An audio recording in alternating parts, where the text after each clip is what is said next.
Hello, my name's Ed Frawley. Got a good question here again today. This is about a puppy that runs around with sticks in his mouth and then vomits parts of these sticks after they've played with them. But before I get into that, I'm going to say that you don't need to be a customer of Leerburg. And my wife and I own Leerburg.com, and that's where this question came from. It came from the Ask Cindy portal on the front page of Leerburg.com. And there's a lot of pages there, a couple thousand. It's one of the largest dog training websites on the internet. If you haven't been to our website, you should go and look at it because we've got tons of good free information, and we also produce dog training videos and online courses. And if we can answer your question on obedience problems, behavioral problems, breeding, medical issues, we will. And if we have to ask you more questions, we'll do that too. But this one says, hi, thanks for your great content on YouTube and on Leerburg.com. My 6-month-old mini Australian Shepherd loves to chew on sticks and branches and have play sessions, but when he's done, he's vomiting up wood chips. Any suggestions to stop that behavior, or is it okay for him to chew on sticks? Thank you. Good question. Pretty common thing for people to let their dogs run around and throw a stick for them. Not a good idea. I would not allow this behavior, is what Cindy said, nor would I.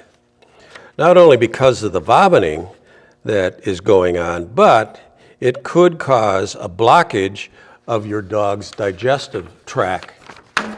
And Cindy says this is good because we know this from our friend. We have a very good friend who recently had to have one of her dog's eyes surgically removed because the dog was running with a stick in its mouth, holding it by the end. The end protruded through the roof of the mouth into the eye socket of the dog, and they had to take the eye out. You think, how can that happen? This dog was a border terrier that belonged to a very, very good friend of ours. And you think about how it happened.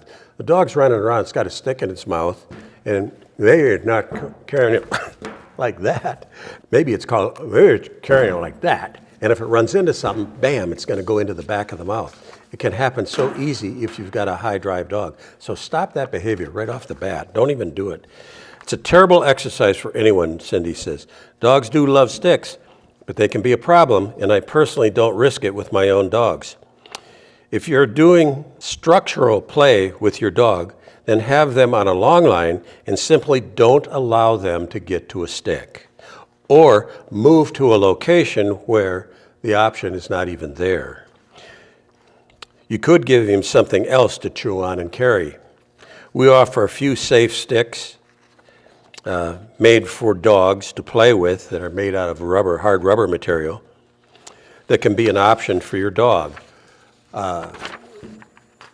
You're probably better off, quite frankly, if you have a dog that really, really loves these sticks, is introduce the dog to other toys and build the drive in the dog to another toy.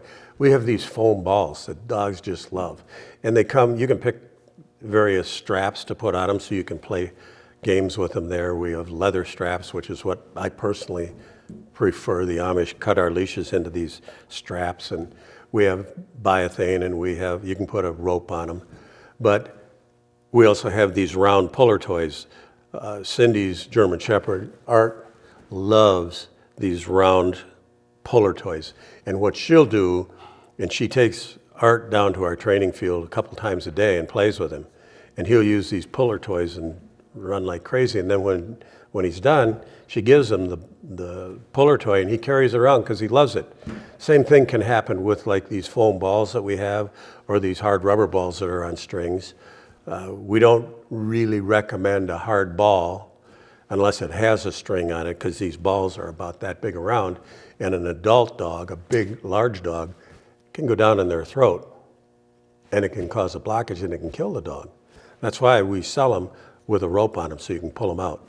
But my point is not about a dog dying from a ball. My point is build some drive for your dog for other toys. Introduce them to these other toys. Play games with them. We have really good videos on how to form relationships with your dog, and it involves some of this work of playing with toys, teaching them how to play, teaching them that these toys are your toys, not the dog's toys, and you let them play with your toys, but at the end of the time, you take those toys and you put them away.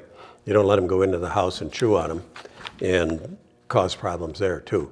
It just builds more drive for the toys, where at the end of the play section, they're put away. So I hope that answers the question for this person. Don't let your dog run around with a stick in its mouth.